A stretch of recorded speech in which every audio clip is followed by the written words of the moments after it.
Dear students, നമ്മുടെ SSLC exam postpone ചെയ്തിരിക്കുന്ന ഈ സാഹചര്യത്തിൽ എങ്ങനെ ഫലപ്രദമായി റിവിഷൻ ചെയ്യാം എന്ന ചിന്തയിൽ നിന്നാണ് ഇങ്ങനെ ഒരു ആശയം മനസ്സിലേക്ക് വന്നത്. A 20-day challenge. കൃത്യമായി പറഞ്ഞാൽ ഇന്ന് മുതൽ 24 ദിവസമാണ് നിങ്ങളുടെ പരീക്ഷയ്ക്ക് മുൻപായിട്ട് നിങ്ങൾക്ക് കിട്ടുക. അതിൽ ഒരു 20 ദിവസത്തിൽ നമുക്ക് എങ്ങനെ ഇംഗ്ലീഷ് പോർഷൻ കവർ ചെയ്യാം എന്നുള്ള കാര്യങ്ങളാണ് ഈ വീഡിയോയിൽ പറയുന്നത്. എല്ലാവരും ഇത് കൃത്യമായി കാണുക, അതിൽ പറഞ്ഞിരിക്കുന്ന നിർദ്ദേശങ്ങൾ കൃത്യമായി അനുസരിക്കുക. ഇംഗ്ലീഷ് എക്സാം നിങ്ങൾക്ക് അനായാസമായി അറ്റംപ്റ്റ് ചെയ്യാനാകും. Know your English lessons based on the focus area of SSLC English Reader. So, are you all ready for the 20-day challenge? These are the lessons to be focused on from our textual area. From Unit 1, you have Adventures in a Banyan Tree, The Snake and the Mirror, lines written in early spring. And from Unit 2, you have Project Tiger. And from Unit 3, you have The Best Investment I Ever Made and The Ballad of Father Gilligan. In day 1, we are going to look at some sections from the short story Adventures in a Banyan Tree written by Ruskin Bond. Before that, let's know something about the author. Ruskin Bond was born on 19th May 1934. He is an Indian author of British descent. His father was an officer at Royal Air Force. He wrote his first novel at the age of 17 named The Room on the Roof. It got John Llewellyn Rhys Prize in 1957. His first children's book was The Angry River. In 1992, he received the Sahitya Akademi Award for his short story collection Our Trees Still Grow in Dehra. He was awarded the Padma Shri in 1999 for his contributions to children's literature. He got the Lifetime Achievement Award in 2017. He now lives with his adopted family in Lantor near Mussoorie. As I read through the passages, I want all of you to have your textbooks along with you so that you can also read along with me. Now let's move on to the story. The first type of question that you get for your exam is analyzing textual passages. Now let's look at a section from the story Adventures in a Banyan Tree.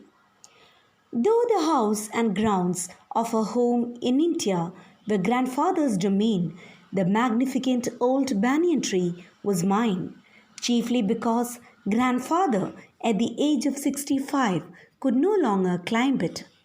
Grandmother used to tease him about this and would speak of a certain Countess of Desmond, an English woman who lived to the age of 117 and would have lived longer if she hadn't fallen while climbing an apple tree.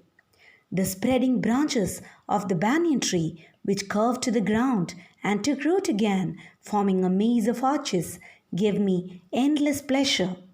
The tree was older than the house, older than grandfather, as old as the town of Dehra, nestling in a valley at the foot of the Himalayas.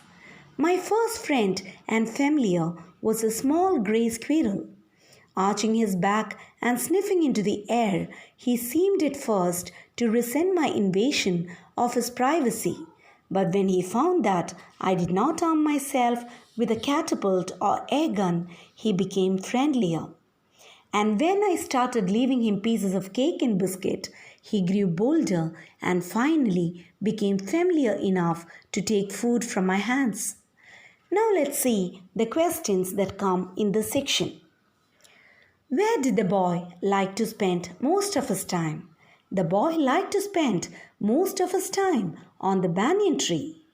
What gave the boy endless pleasure? The spreading branches of the banyan tree, which curved to the ground and took root again, forming a maze of arches, gave the boy endless pleasure. What picture of the banyan tree do you get from this passage? The spreading branches of the banyan tree curved to the ground and took root again, forming a maze of arches. The tree was older than the house, older than grandfather, and as old as the town of Dehra. Who was the boy's first friend?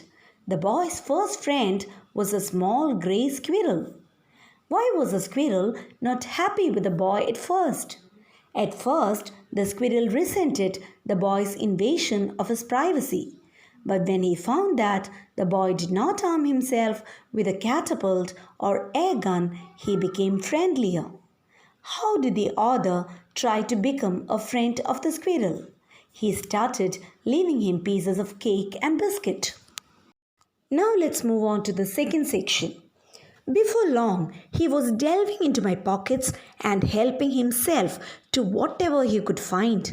He was a very young squirrel, and his friends and relatives probably thought him headstrong and foolish for trusting a human.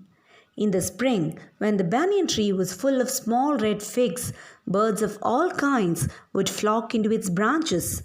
The red-bottomed bulbul, cheerful and greedy, gossiping rosy pastors, and parrots and crows squabbling with each other all the time.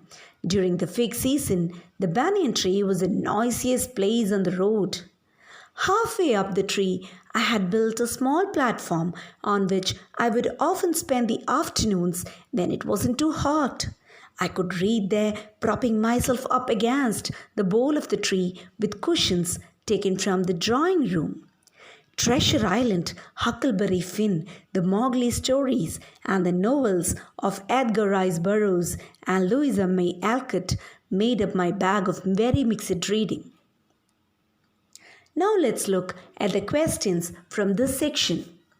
What did the squirrel's friends and relatives think about the squirrel and why?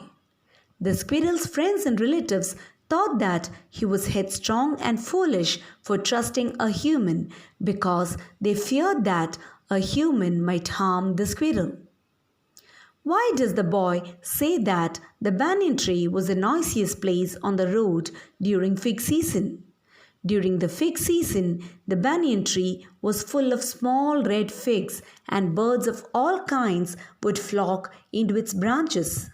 The red-bottomed bulbul, cheerful and greedy, gossiping rosy pastors, and parrots and crows would be squabbling with each other all the time. Therefore, the banyan tree was the noisiest place on the road during the fig season. Name the birds that would flock into the banyan tree during the fig season. The red-bottomed bulbul, cheerful and greedy, gossiping rosy pastors, and parrots and crows are the birds that would flock into the banyan tree during the fig season. Where would the boy like to spend his afternoons? He would like to spend his afternoons halfway up the tree where he had built a small platform on which he would often spend the afternoons when it wasn't too hot. Pick out the word from the passage which means a minor fight or argument. Squabbling is the word. Name some of the books that made up the boy's bag of mixed reading. Treasure Island, Huckleberry Finn, the Mowgli stories, and the novels of Edgar Rice Burroughs and Louisa May Alcott made up his bag of mixed reading.